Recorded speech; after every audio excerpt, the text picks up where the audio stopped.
خوشنودی خالق دو عالم صلوات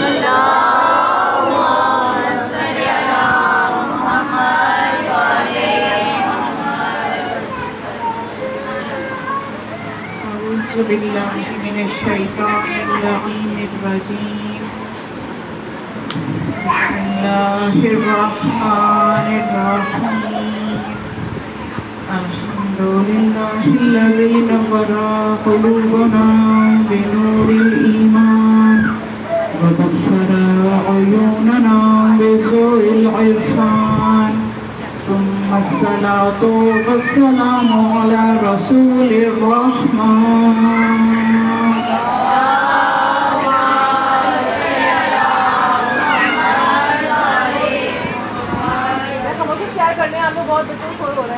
ثم الصلاة والسلام على قاضي دينه ومنفذ أحكامه ومروج الإيمان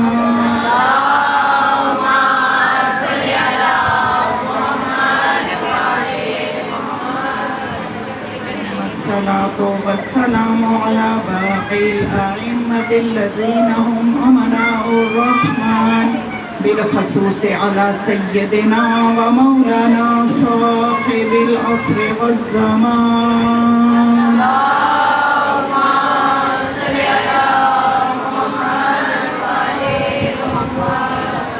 ولعنة الدائمة على أعدائهم أجمعين من يومنا هذا إلى يوم الدين قال الله تعالى في كتابه المجيد وفرقانه الحميد وقوله الحق بسم الله الرحمن الرحيم يقول الذين كفروا لست مرسلا قل كفى شهيدا بيني وبينكم ومن عنده علم الكتاب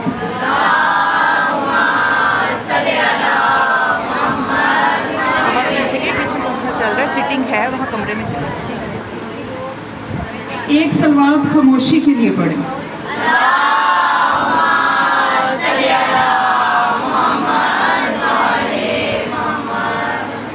ماشاءاللہ سے اتنا بڑا اعزاز جو ہمیں حاصل ہے کہ ہم ذکر حسین کے لیے اپنے گھروں سے نکلتے ہیں. یہ اعزاز چاہے وہ کلمہ پڑھے لیکن ہر کلمہ پڑھنے والے کو حاصل نہیں ہے، صرف ان کلمہ پڑھنے والوں کو حاصل ہے جن کے دلوں میں نور ولایت ہے، جن کے دلوں میں حسین کی محبت ہے، جن کے دلوں میں خدا کی محبت ہے. اس لیے کہ نبی کریم فرماتے ہیں کہ خدا جس بندے کے ساتھ بھلائی کا ارادہ کرتا ہے، من اراد اللہ بعبد خیرا قذفہ فی قلبہ حب الحسین، کہ خدا جب کسی بندے کے ساتھ نیکی کا ارادہ کرتا ہے تو کیا کرتا ہے، اس کے دل میں حسین کی محبت ڈال دیتا ہے. اور یہ حسین علیہ السلام کی محبت بہت قیمتی ہے. بڑی قربانیوں کے بعد یہ ہم تک ولایت، یہ عزاداری پہنچی ہے. اور محبت حسین ایک ایسی حرارت ہے کہ نبی کریم فرماتے ہیں اِنَّا فِي قَتْلِ حسین حَرَارَةً لَمْ تَبْرُدُ أَبَدًا، کہ حسین کی محبت جو ہے، حسین کے قتل میں مومنین کے دلوں میں ایک ایسی حرارت ہے جو کبھی ٹھنڈی نہیں ہو سکتی، کوئی اس کو بجھا نہیں سکتا. آپ دیکھ لیجئے، آپ کے سامنے ہے، زیادہ وضاحت کی ضرورت نہیں ہے. کتنا کوشش کتنی کی گئی ہے، طاغوت نے کتنی کوشش کی ہے کہ اس ذکر کو مٹائے، اس ذکر کو منانے والوں کو ختم کر دے. کئی بم دھماکے ہوئے، کئی جو ہیں وہ ظلم طرح طرح کے قوم تشیع پہ کیے گئے، لیکن وہ جتنی کوشش مٹانے کی کرتے ہیں خدا کے حکم سے یہ اتنا پھیلتا ہے. آج دنیا کے ہر گوشے میں مجالس ہو رہی ہیں. دنیا کا کون سا کونا ہے جو ذکر حسین سے خالی ہے؟ یہ معجزہ ہے. ہمارا وجود معجزہ دیکھنا چاہتے ہیں تو آپ اس بات پہ غور کریں کہ ہمارا وجود وہ معجزہ ہے جو اتنے دشمنوں کے باوجود ہم سانس لے رہے ہیں، ہم مجالس برپا کر رہے ہیں، ہم ذکر حسین کو جاری کیے ہوئے ہیں، گرچہ اس کے جاری کرنے میں ہمارا کوئی کمال نہیں ہے. یہ خدا کا کرم ہے کہ اس نے ہمیں اس قابل سمجھا. ہمیں خدا کے اس کرم پہ اللہ کا شکر ادا کرنا چاہیے کہ اس نے ہمیں اس قابل سمجھا. اور محبت حسین جو ہے اس میں ایک عجیب قسم کی توانائی ہے، اور یہ محبت کسی قید و بند میں نہیں ہے، یہ کسی کافر کے دل میں بھی آ سکتی ہے۔ وہ جیسے ہے نا ایک ہندو کا شعر، تھوڑا بہت مجھے یاد ہے کہ حسین کے غم میں اتنا رویا کہ میں تو ہندو ہی رہا، آنکھیں حسینی ہو گئی۔ یعنی مولا کی محبت جو ہے یہ انسان کی اس کا ایک اثر ہے۔ وہاں توجہ چاہوں گی میں تھوڑا سا، میں آپ کو اذان عالیہ کی، چونکہ آج خمسہ کی پہلی مجلس ہے تو تھوڑا سا میں چاہتی ہوں کہ آپ کی امادگی ہو جائے ذہن کی، تو انشاءاللہ باقی 4 دنوں میں آسانی رہے گی مجھے بھی اور آپ کو بھی مطالب سمجھنے میں۔ مولا حسین کی محبت میں، اہل البیت علیہ السلام کی محبت میں ایک توانائی ہے اور اس کا ایک اثر ہے، اور وہ اثر اتنا مضبوط اور اتنا مستحکم اور اتنا قیمتی ہے کہ اس کا تعلق اور اس کا فائدہ صرف اس دنیا میں نہیں ہے، بلکہ یہ اثر اتنا قیمتی ہے کہ جو آخرت میں بھی کام آئے، آخرت میں بھی اس اثر نے، محبت کے اس اثر نے فائدہ دینا ہے۔ بس آپ کو متوجہ کرنے کے لیے ایک واقعہ، آیت اللہ بہجت بہت بڑے عارف، کچھ ہی عرصہ پہلے ان کا انتقال ہوا ہے، وہ یہ واقعہ بیان کرتے ہیں۔ یعنی چھوٹی ہستی کی میں آپ کو نہیں بتا رہی کہ کسی عام عالم نے یا کسی کم علم والے انسان نے، وہ تقی بہجت جو کہ عارف اللہ تھے، جن کو خدا کی طرف سے اس مقام پہ تھے کہ انہیں لوگ اپنی اصلی شکلوں میں نظر آتے تھے۔ اگر انسان ہے لیکن حرکتیں لومر جیسی ہیں، چلاکیاں کرنا، تو وہ لومڑی کی شکل، لومر کی شکل میں ان کو نظر آتا تھا۔ وہ نظریں اٹھا کے لوگوں کو دیکھ ہی نہیں سکتے تھے، کیونکہ لوگ اپنے کردار کے حساب سے انہیں نظر آتے تھے، جیسا ان لوگوں کا کردار ہوتا تھا۔ یعنی اتنے بلند پایا عالم۔ وہ یہ بتاتے ہیں کہ ایک مرتبہ یہ واقعہ ہے کہ کچھ ہی عرصہ پہلے کا، ذرا ان کا انتقال ہوا ہی کوئی، میرا خیال ہے کہ 4 یا 5 سال ہوئے ہوں گے، تو وہ یہ واقعہ بتاتے ہیں کہ ہندو تھا اور عزادار تھا، اس کے دل میں حسین کی محبت تھی۔ آج بھی آپ نے دیکھے کہ اتنی عجیب بات نہیں ہے، آپ دیکھتے ہیں نا کہ جب عاشورہ کے جلوس ہوتے ہیں انڈیا میں، ویڈیوز اب تو آتی ہے نا، اب تو کوئی بھی چیز چھپی بھی نہیں ہے، ہندو بھی شریک ہو رہے ہوتے ہیں، وہ جو اپنے بچوں کو اس دن دودھ نہیں پلاتی، وہ جو ہندو خواتین ہیں اس دن دودھ نہیں پلاتی کہ آج کے دن حسین کا بیٹا پیاسا رہا تھا۔ تو یہ سب چیزیں واضح ہیں۔ تو وہ بھی محبت کرتا تھا اس طرح سے، اور وہ بہت زیادہ خرچ کرتا تھا، اپنے گھر کا ایک حصہ بھی اس نے مخصوص کر رکھا تھا، اور وہ شیعوں سے یہ کہتا تھا کہ آپ یہاں پہ مجالس برپا کر سکتے ہیں، اجازت ہے، اور ساتھ وہ تبرک میں بھی 1 لاکھ تک خرچہ کرتا تھا۔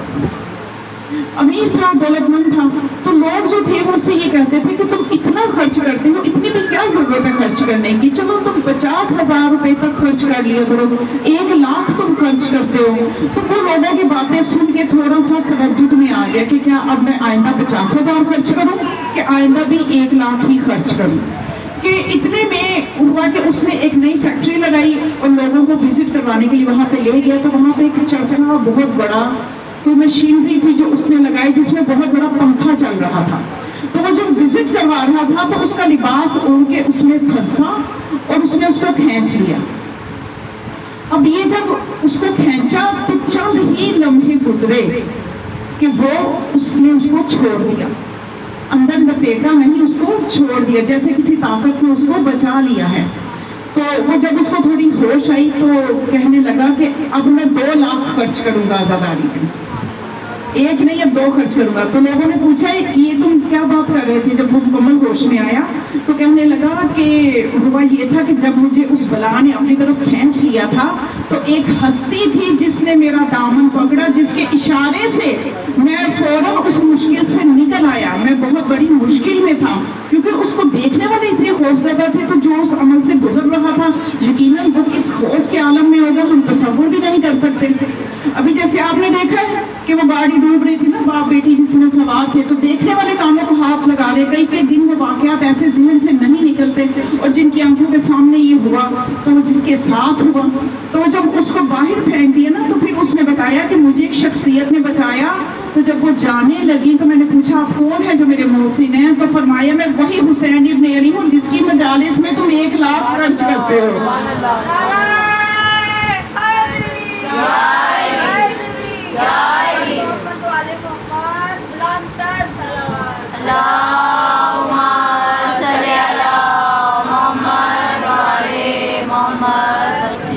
محبت جس کے ساتھ آپ مجالس میں آتی ہیں یہ ایک اثر رکھتی ہے.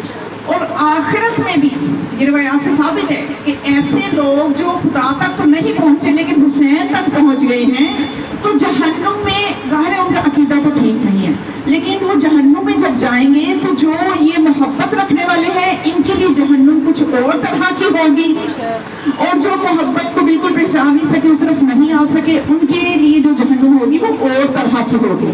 یعنی یہ چیز بھی ذہن میں رہے. ایسا نہیں ہے کہ دنیا میں اگر اس درد سے وابستہ ہو گئے تو یہ وہ ہستیاں ہیں جو دامن نہیں ان کا چھوڑنا چاہیے تو یہ آپ کا دامن نہیں چھوڑیں گی. تو ان کے لیے جو جہنم ہے نا جن کے دلوں میں محبت عالم محمد ہے جن کے دلوں میں حسین کی محبت ہے وہ کیسے جلیں گے جہنم کی آگ میں. ان کے لیے کچھ اللہ بہتر جانتا ہے کہ کیا انتظام ہوں گے وہ بظاہر جہنم میں لیکن جہنم انہیں ممکن ہے کہ اس طرح سے اذیت نہ دے رہی ہو.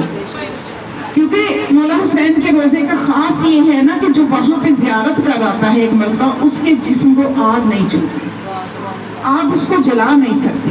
تو جس کے دل میں یہ محبت ہو اور اس محبت کو عملی اظہار بھی کر رہا ہو تو بس یہ وہ ہستیاں ہیں ان کے تصرفات ہیں یہ مدد کرتی ہیں یہ کر سکتی ہیں. ان جھنجھٹوں میں نہ پڑا کریں گے پتہ نہیں یہ کتنی مدد کریں گی کتنی نہیں کریں گی کیا کر سکتی ہیں کیا نہیں کر سکتی. علی رزق دے سکتے ہیں یا نہیں دے سکتے کون سا رزق دے سکتے ہیں کب دے سکتے ہیں کب نہیں دے سکتے یہ جاہلوں کی بحثیں ہیں. علی رزق دے سکتے ہیں نہیں دے سکتے. بھائی علی جنت جہنم کو تقسیم کر سکتے ہیں تو رزق نہیں دے سکتے. خدا کون ہے؟ خدا خیر الرازقین ہے یعنی رزق دینے والوں میں سب سے بہتر. اس کا مطلب رزق دینے والے اور بھی ہیں. بس مسئلہ یہ کہ قرآن کو پڑھنا نہیں ہے اس کی آیات پہ غور نہیں کرنا جس کی وجہ سے ہم بہت سی چیزوں میں الجھے رہتے ہیں. اور پتہ ہے قرآن کو اگر ہم پڑھتے بھی ہیں تو ہم اس نظریے سے پڑھتے ہیں کہ اس میں جتنی بھی عذاب کی اور اس طرح کی آیتیں نا یہ ہمارے لیے تو نہیں ہے یہ تو دوسروں کے لیے ہے. جبکہ ہم غور کریں تو ہم سب سے پہلے پکڑے جائیں گے. یہ ذرا ڈرنے والی بات ہے یہ ذرا ڈر کے سنیں. سورہ جمعہ خدا کیا فرماتا ہے مثل الذین حملوا التوراۃ ثم لم يحملوها كمثل الحمار يحمل اسفارا.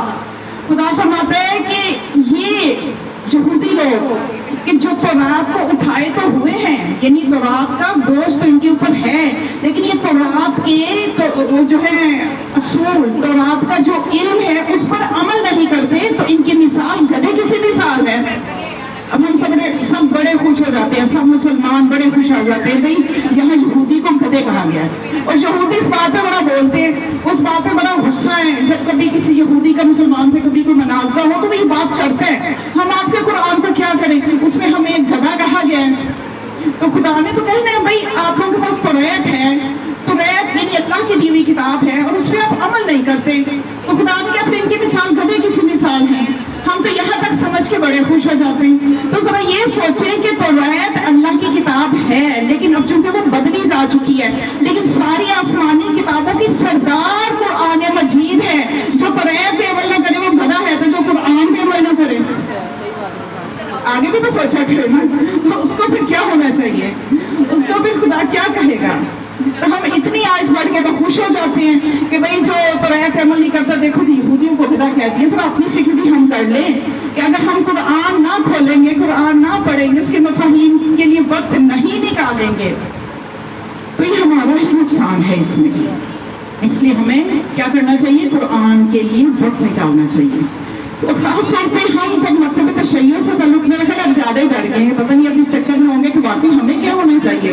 جو سردار ہے کتاب اس کو نہیں پڑھ رہا تو پھر اس کو کیا ہونا چاہیے. فکر ہے نا یہ میں نے آپ کو دی ہے اب آپ اس کو سوچیے گا جا کے.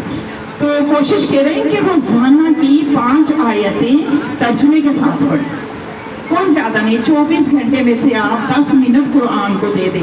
وگرنہ اسی قرآن میں لکھا ہے کہ روز محشر شکوہ کرنا ہے کہ اے خدا تیری مخلوق نے مجھے چھوڑ دیا تھا میری پرواہ نہیں کی تھی. تو اگر اس شکوے کا شکار نہیں ہونا تو آج سے قرآن کو تھام لیں. اور خاص طور پہ ہمیں جو کہ مختلف تشیع سے تعلق رکھتے ہیں ہم بڑے فخر سے کہتے ہیں علی مع قرآن قرآن مع علی. علی قرآن کے ساتھ ہے قرآن علی کے ساتھ ہے. تو ہم کتنا قرآن کے ساتھ ہے علی تو ہے قرآن کے ساتھ. بس اسی میں خوش ہو جاؤ اسی میں 4 نعرے لگاؤ کہ علی قرآن کے ساتھ ہے قرآن علی کے ساتھ ہے. بس اتنا کافی ہے. ہمارے لیے تو ضروری نہیں ہے نا قرآن کہ ہے ضروری. قرآن صرف علی کے لیے ضروری ہے کہ علی قرآن کے ساتھ ہے بس کافی ہے؟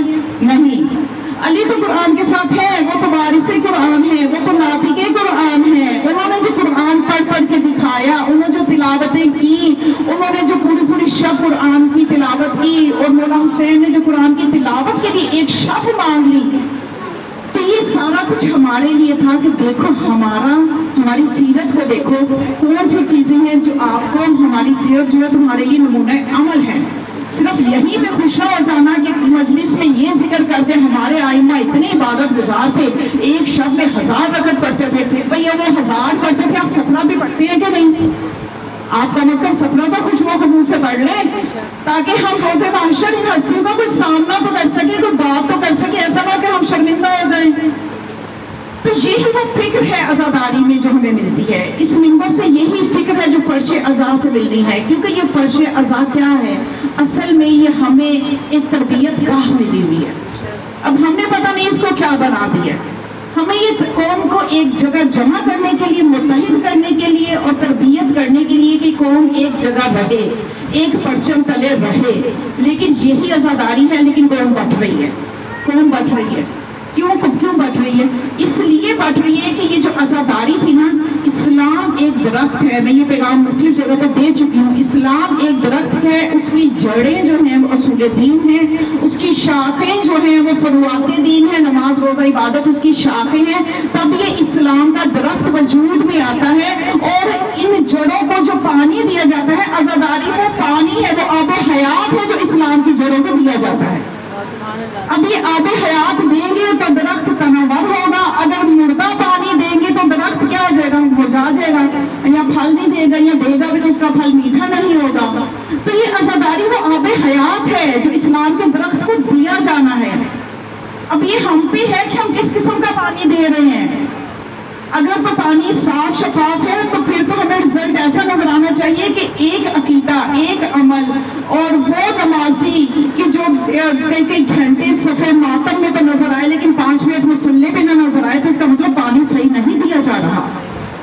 اگر پانی صحیح دیا جا رہا ہوتا تو جو نمازی ماتم میں نظر آتا وہ مصلی پہ بھی نظر آتا، وہ قرآن پڑھتا بھی نظر آتا، اور سب عزادار ایک سوچ کے ساتھ اکٹھے بیٹھے ہوتے۔ وہ اتحاد جو اکٹھے بیٹھنے سے ہے، وہ اتحاد تو نظر آ رہا ہے، لیکن کیا ذہنوں میں بھی اتفاق ہے؟ کیا دلوں میں بھی اتفاق ہے؟ نہیں، دل ہمارے، دماغ ہمارے اپنا ہی کام کر رہے ہیں، ہر کسی نے اپنا مذہب بنایا ہوا ہے، ہر کسی نے اپنا عقیدہ بنایا ہوا ہے، اسی پہ وہ سمجھ رہے کہ بس میں بہت ٹھیک جا رہا ہوں، مجھے ضرورت نہیں ہے ہدایت کرنے۔ تو خدا ہمیں ایک سمجھنے کی دے، اس فرش عزا سے صحیح طور پہ فیضیاب ہونے کی توفیق دے۔ ذرا اس توفیق کو حاصل کرنے کے لیے جاگتی ہوئی صلوات پڑھیں۔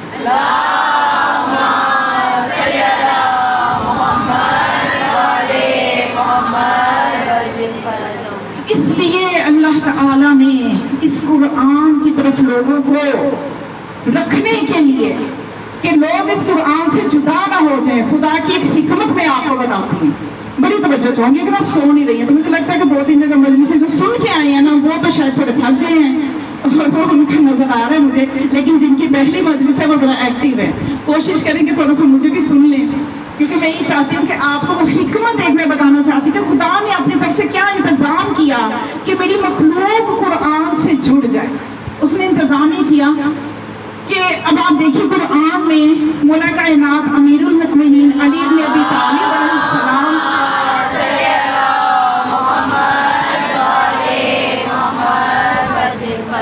کی شان میں جتنی آیات نازل فرمائیں، لوگوں نے گننا شروع کی، حتیٰ کہ دشمنوں نے بھی گنا، تو انہوں نے یہ مانا کہ 300 آیات تو علی کی شان میں ہیں۔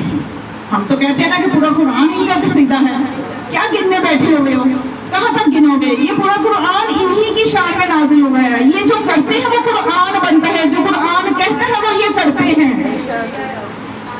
تو بہرحال انہوں نے بھی گنا، تو پھر بھی انہوں نے 300 آیات، بڑا حوصلہ ہے، انہوں نے کہا کہ 300 آیات تو علی کی شان میں ہیں، لیکن کسی آیت میں بھی مولا کا نام نہیں ہے، نام نہیں ہے۔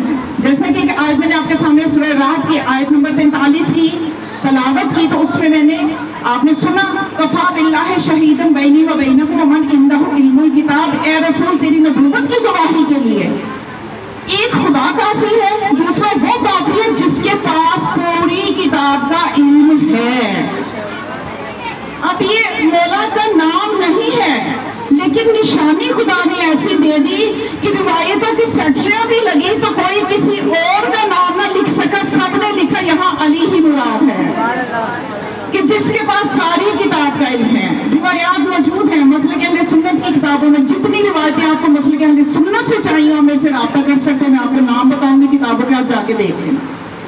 نہ صرف مکتب تشیع، مکتب اہل سنت نے بھی مانا کہ یہ جو یہاں خدا کہہ رہے ہیں نا کہ ایک گواہی کے لیے خدا کافی ہے، دوسرا وہ کافی ہے جس کے پاس ساری کتاب کا علم ہے۔ تو خود نبی کریم کے پاس لوگ آئے اور انہوں نے پوچھا کہ یا رسول اللہ، ایک جگہ خدا فرماتا ہے کہ ایک ایسے شخص کا تذکرہ کرتا ہے کہ جس کے پاس کتاب میں سے علم ہے، وَمَنْ عِنْدَهُ عِلْمٌ مِّنَ الْكِتَابِ۔ وہ جب آتے نا جناب سلیمان نے پوچھا تھا کون ہے جو تخت بلقیس کو پلک جھپکنے سے بھی پہلے لے آئے، تو ان کے وسیع آصف برقیہ نے کہا تھا انا اتیک قبل ان یرتد الیک طرفک، کہ تو آپ بھی نہیں جھپکے گا، میں لے آتا ہوں۔ تو خدا نے کیا تعارف کروایا تھا کہ اس نے یہ بات کہی جس کے پاس کتاب میں سے کچھ علم تھا۔ تو نبی کریم نے فرمایا کہ جو خدا جب کہتا ہے نا کہ جس کے پاس کچھ علم تھا، وہ میرے بھائی سلیمان کا وسیع آصف برقیہ تھا۔ اور جب خدا سورہ رات میں کہتا ہے نا کہ گواہی کے لیے وہ کافی ہے کہ جس کے پاس پوری کتاب کا علم ہے، اس سے مراد میرا وسیع علی ابن ابی طالب ہے۔ تو اب کیا ہوا کہ خدا نے یہاں پہ مولا کا نام نہیں لکھا، اور جب مولا کائنات سے بھی پوچھا گیا تھا کہ یا علی، آپ کے لیے قرآن میں اتنی آیتیں نازل ہوئی ہیں، آپ کو کون سی آیت سب سے زیادہ پسند ہے؟ تو سوال ہمیں بظاہر مشکل لگ رہا ہے، لیکن مولا کو نہ جانے کی آیت سے کتنی محبت تھی کہ مولا نے سوچا نہ کوئی غور کیا، فوراً سے کہا کہ مجھے سورہ رات کی آیت نمبر 43 سب سے زیادہ پسند ہے، کہ جس میں اس نے پوچھا کہ کیوں وہ سب سے زیادہ پسند ہے، تو مولا نے فرمایا اس لیے پسند ہے کہ خدا اپنے ساتھ مجھے رکھتا ہے کہ تمہاری نبوت کی گواہی کے لیے ایک میں کافی ہوں، دوسرا وہ کافی ہے جس کے پاس پوری کتاب کا علم ہے۔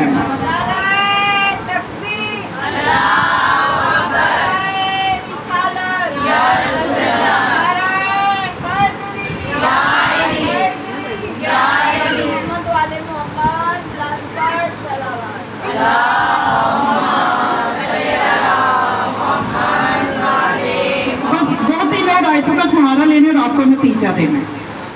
پھر ایک جگہ خدا نے فرمایا اطیعوا اللہ واطیعوا الرسول واولی الامر منکم، اطاعت کرو اللہ کی، اس کے رسول کی اور اولی الامر کی۔ اب لوگوں کے ذہنوں کے لیے نہیں چھوڑ دیا، وہ جس کو مرضی اولی الامر کہتے ہیں، وہ جس کو مرضی اولی الامر بناتے پھرے ہیں، یعنی اطاعت کرو اللہ کی، اس کے رسول کی۔ یہاں تک تو لوگوں کو سمجھ آ گئی، اب لوگوں کو آگے پتہ ہی نہیں چل رہا اولی الامر کون ہے، اس کا مطلب کیا ہے، حالانکہ وہ عربی بولنے والے لوگ تھے، وہ خود عربی سے شناسا تھے، ہماری طرح سے وہ عربی سے نابلد نہیں تھے، وہ عربی جانتے تھے، وہ عربی بولتے تھے، لیکن انہوں نے بھی پہلی دفعہ یہ لفظ سنا اولی الامر۔ تو نبی کریم کے پاس آئے کہ یا رسول اللہ ساری سمجھ آ رہی ہے یہ اولی الامر کون ہے؟ تو پھر آپ نے باقاعدہ مولا علی کی طرف اشارہ کر کے بتایا کہ میں اور اس کی نسل سے جو 11 امام ہوں گے وہ اولی الامر ہیں۔ اور یہ بھی جو اولی الامر ہماری بھی کتابوں میں نہیں، ہر مسلمان نے لکھا کہ نبی کریم نے ایسا ہی فرمایا۔ اب یہ کچھ الگ ناسبی ہوتے ہیں، یہ کچھ خارجی ہوتے ہیں جو آیتوں کے غلط تعویلیں کرتے ہیں، جو غلط ترجمے کرتے ہیں، وگرنہ جو ایک مسلمان کلمہ پڑھتا ہے اور نبی کی نبوت پہ ایمان رکھتا ہے اور نبی کی حدیثوں میں تبدیلی نہیں کرتا تو وہ اہل سنت ہے، اور انہوں نے اپنی کتابوں میں لکھا ہے کہ اولی الامر سے کیا مراد ہے۔ یہ جو ناسبی طبقہ ہے، یہ جو خارجی طبقہ ہے، یہ اپنے سے اختراع کرتے ہیں، اپنے سے نئی چیزیں دین میں داخل کر دیتے ہیں کہ بھائی نہیں وہ یہ آپ نے فرمایا تھا جو بھی تخت حکومت پہ آ جائے وہ اولی الامر ہے، چاہے وہ جابر ہے، چاہے وہ ظالم ہے، چاہے وہ دین پہ عمل نہیں بھی کرتا، تو بس وہ اولی الامر ہے، اس کی اطاعت ضروری ہے۔ تبھی تو آج تک یزید کی پوجا ہو رہی ہے کہ بھائی یزید کیا تھا، خلیفۃ المسلمین تھا، اولی الامر تھا، اس کے خلاف جس نے بھی قیام کیا وہ غلط ہے۔ یہ کون کہتا ہے؟ ناسبی، خارجی۔ لیکن عام مسلمان جو کہ صحیح نہج پہ ہے وہ جانتے ہیں اولی الامر یہ کس پر ہونا چاہیے، جو خلیفہ المسلمین کس کو ہونا چاہیے؟ جو اللہ کی طرف سے بنایا گیا ہو اور نبی نے صرف اعلان کیا ہو. اور یہ جو لوگوں نے بنا لیا ہو اور تخت میں بٹھا لیا ہو وہ خلیفۃ اللہ نہیں ہوتا، وہ خلیفۃ المسلمین ہوتا ہے، وہ مسلمانوں کا بنایا ہوا خلیفہ ہوتا ہے. تو اور انہیں خدا نے یہاں پہ بھی نام نہیں لکھا مولا کا، اولی الامر کہہ دیا. اس کے علاوہ بھی آپ دیکھیں آیات ہیں، بس ایک اور مثال آپ کو دے دوں. انما ولیکم اللہ ورسولہ والذین آمنوا الذین یقیمون الصلاۃ ویؤتون الزکاۃ وہم راکعون. اب یہاں بھی خدا نے فرمایا کہ تمہارا ولی جو ہے وہ اللہ ہے، اس کا رسول ہے، اور کون ہے؟ جو نماز قائم کرتا ہے، زکوٰۃ دیتا ہے، نماز قائم کرتا ہے اور حالت رکوع میں زکوٰۃ دیتا ہے. اب یہاں پہ دنیا نے جتنی بھی حدیثیں گھڑ لی ہو، فیکٹریاں لگائی ہو، لیکن کوئی ایک نام بھی پیش نہیں کر سکا کہ علی کے علاوہ کسی اور نے حالت رکوع میں زکوٰۃ دی ہے. نام پیش نہیں کر سکے. البتہ یہ ملتا ہے تاریخ میں کہ کئیوں نے کوشش کی کہ بعد میں رکوع کر کر کے ہاتھ آگے بڑھاتے رہے، پلاننگ کے ساتھ فقیروں کو بلاتے رہے، انگوٹھیاں دیتے رہے کہ شاید کہ آیت اتر آئے. حتیٰ کہ روایت میں یہاں تک ملا کہ 70 مرتبہ بھی یہ عمل کیا گیا، بعد میں وہ 70 انگوٹھیاں فقیروں سے نکلوائی گئی، اس لیے کہ آیت تو اتنی نہیں. اب وہ آیت میں تو نہیں بدل سکی، یہ تو سب نے آنکھوں سے، کھلی آنکھوں سے دیکھا کہ علی حالت رکوع میں ہے اور علی زکوٰۃ دے رہے ہیں، حالت رکوع میں انگوٹھی دے رہے ہیں فقیر کو. اب یہاں پہ مولا کے نام کی جگہ تو کوئی اور نہ آ سکا، البتہ وہ عمل کرنا شروع کر دیا. تو یہاں پہ بھی ایسی نشانی اللہ نے بتائی اپنے ولی کی کہ میرا ولی وہ ہے کہ میں تمہیں نام نہیں بتاتا، لیکن میں تمہیں بتاتا ہوں کہ وہ ہے جس نے حالت رکوع میں زکوٰۃ دی ہے، تاکہ دنیا جھٹلا نہ سکے. تو اب یہاں پہ آ کے ساری، اور اسی طرح اہل البیت علیہ السلام کے بارے میں بھی جتنی آیات ہیں ان کے نام نہیں ہیں. یہ انسانی عقلوں پہ چھوڑ دیا کہ تمہاری معرفت تمہیں کہاں تک لے کے جاتی ہے، کس کے دروازے پہ لے کے جاتی ہے. آیتیں تمہارے سامنے ہیں، نشانیاں تمہارے سامنے ہیں. ابھی تمہاری عقلیں ہیں کہ اہل بیت کے در پہ جاتے ہو یا کہ کسی اور کو سمجھتے ہو آیتوں کا مزدار. یہ آپ کی معرفت ہے، یہی امتحان ہے مومن کا کہ جہاں اہل البیت کا ذکر ہے تو وہ آتا ذل قربا حقہ، کہ ذل قربا کو اس کا حق دے دو. یا پھر آپ کو جو آیت مودت ہے کہ وما اسألکم علیہ اجرا الا المودۃ فی القربا. تو یہ ساری جتنی بھی اہل البیت کی شان میں آیات ہیں ان میں بھی ان کے نام نہیں ہیں، نام نہیں ہے. تو وہ خدا بتانا یہ چاہتا ہے کہ میں نام نہیں بتا رہا، صفات بتا رہا ہوں. یا تو صفات سے سمجھ جاؤ، نہیں سمجھ آتی تو پھر میرے رسول سے پوچھو کون ہے. میرا رسول نہ صرف تمہیں بتائے گا بلکہ ہاتھ بلند کر کے بھی دکھائے گا.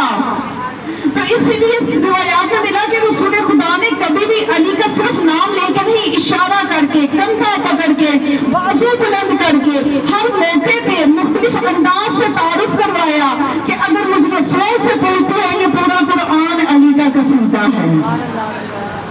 صلوات پڑھیں. اللہم صلی علی محمد وعلی محمد.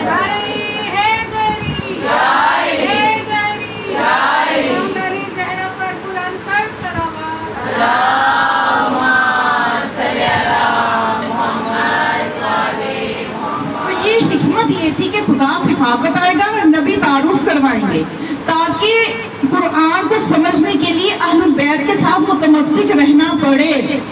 اس لیے خدا نے قرآن کے ساتھ ہر زمانے میں ایک وارث قرآن کو رکھا. اس لیے نبی نے بھی اپنی آخری وصیت میں فرمایا، کئی دفعہ زندگی میں بھی فرمایا، انی تارک فیکم الثقلین، میں تمہارے درمیان دو چیزیں چھوڑ کے جا رہا ہوں. نبی نے یہ نہیں فرمایا کہ میں صرف اپنے اہل بیت چھوڑ کے جا رہا ہوں، یہ نہیں فرمایا میں صرف قرآن چھوڑ کے جا رہا ہوں. ان دونوں کا ساتھ رہنا ضروری ہے اور ہر انسان کو جسے کامیابی چاہیے ان دونوں کو اپنی زندگی میں لانا ہوگا. نہ حسبنا کتاب اللہ کا نام لگانے والے کامیاب ہیں اور نہ ہی وہ کہ اہل بیت سے تو محبت کرے لیکن قرآن کبھی کھول کر بھی نہ دیکھے، کیونکہ قرآن جو ہے یہ اہل بیت سمجھائیں گے تو سمجھ میں آئے گا. قرآن ایک نور ہے، نور کو نور ہی سمجھا سکتا ہے. اس لیے خدا نے اس قرآن کے نورانی مفاہیم کی حفاظت کے لیے ہر زمانے میں ایک نور رکھا، ایک نور لباس بشری میں رکھا جو اس قرآن کے مفاہیم کی حفاظت کرے. تو یہی تو قرآن کا معجزہ ہے، اور ہر زمانے میں یہ جو نورانی وارث ہے، یہ جو ناطق قرآن ہے، وہ اس کی حفاظت کرتے چلے آئے ہیں۔ ہر طرح کے سوالات کے جواب اگر ان کے در پہ لوگ نہ آتے، ساری عمر ان کو سوالوں کے جواب نہ ملتے۔ یہ بتا ہی نہیں سکتے ہیں کیونکہ وارث یہ ہیں۔ روایت الصادقہ میں روایت موجود ہے روضۃ الکافی سے کہ کچھ لوگ تھے، وہ امام محمد باقر علیہ السلام کے پاس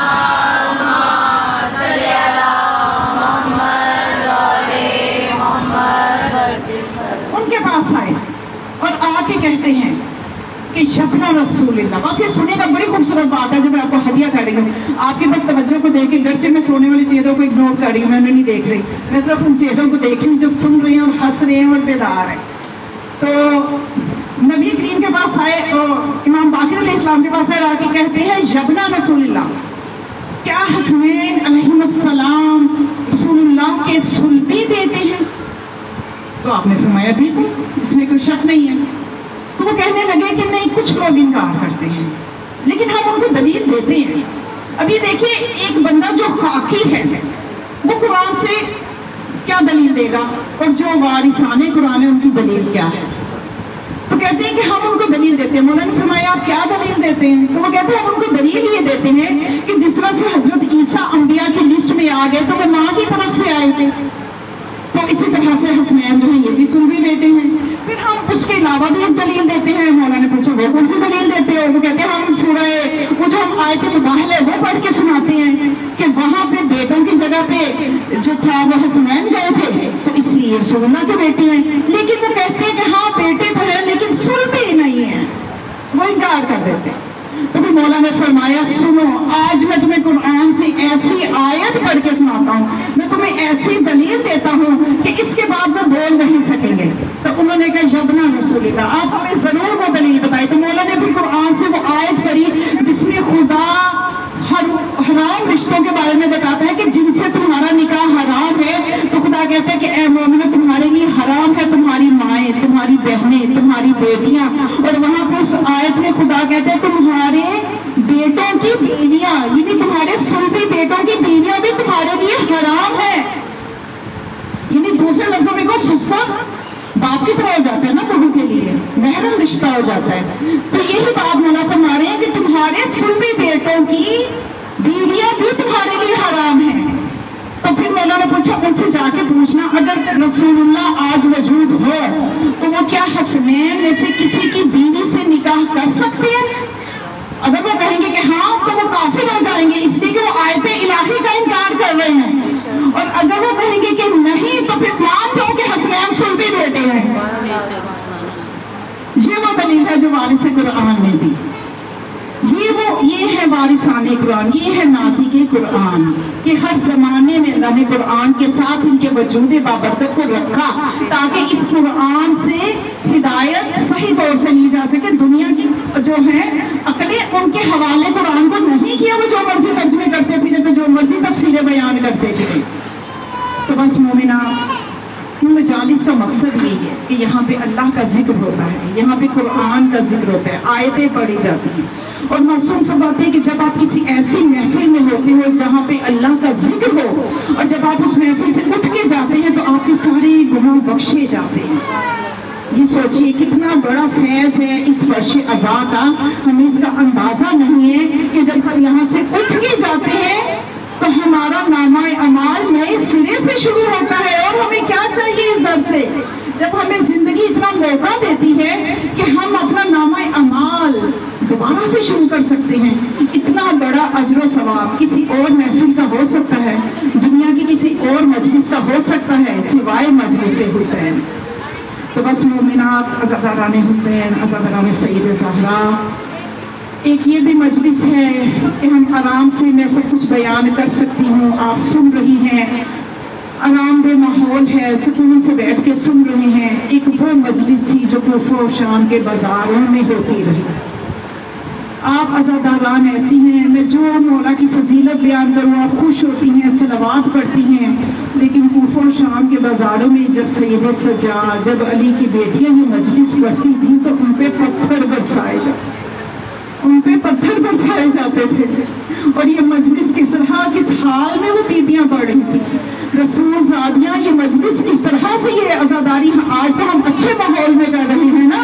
ذرا وہ سوچیں جو کوفہ کے بازار میں، جو شام کے بازاروں میں، تنگ و تاریک گلیوں میں دشمنان اسلام کے سامنے جو جناب زینب نے خطبے دیے ہیں، جو سید سجاد نے خطبے دیے ہیں، اور جس حالت میں خطبے دیے ہیں کہ روایات میں ملتا ہے کہ مولا کی ٹانگوں سے خون جاری تھا، توق گلے میں تھا جس کی وجہ سے گردن سے خون جاری تھا.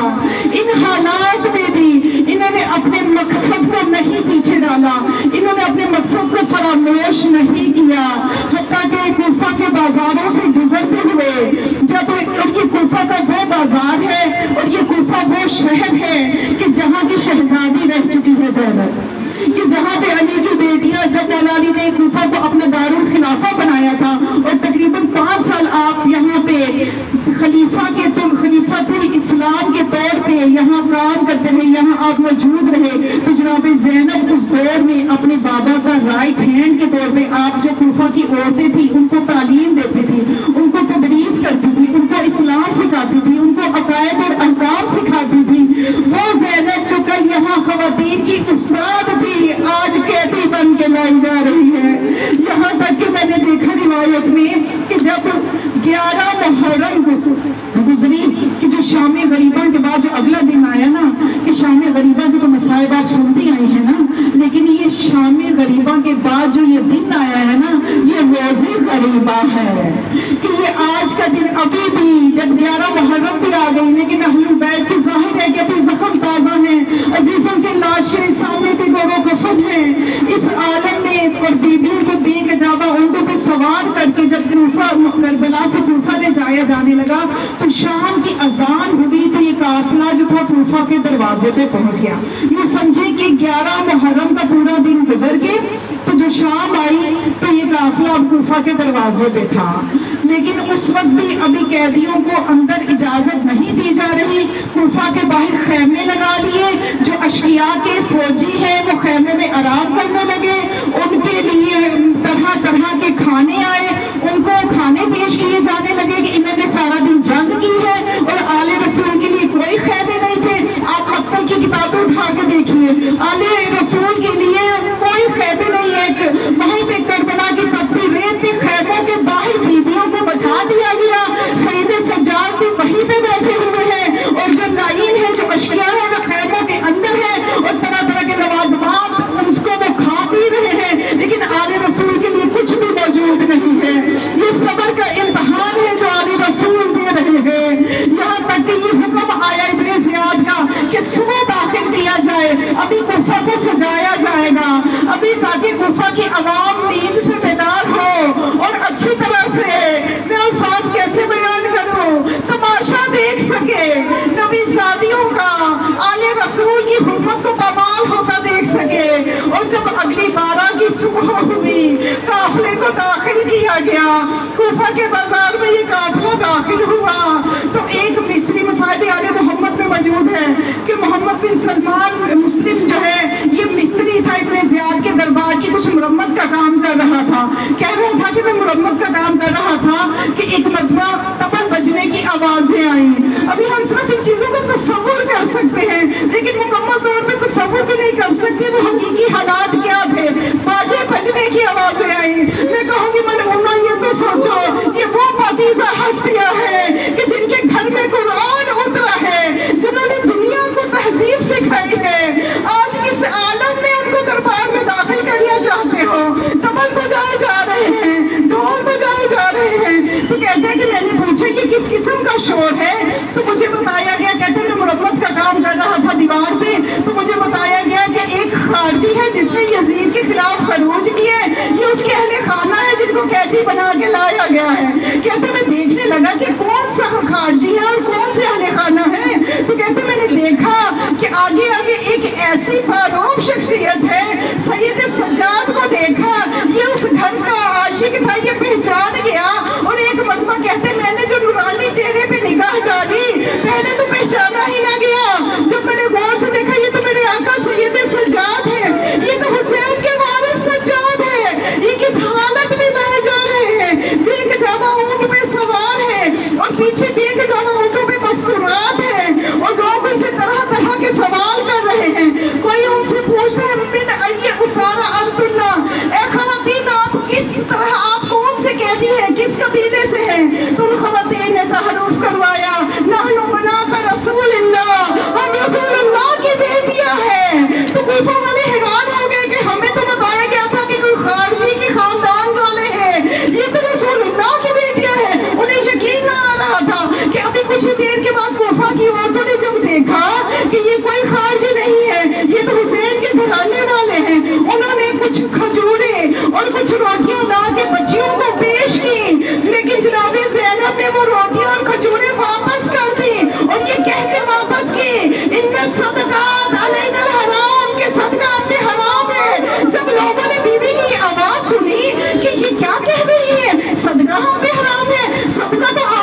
وہاں کے لوگ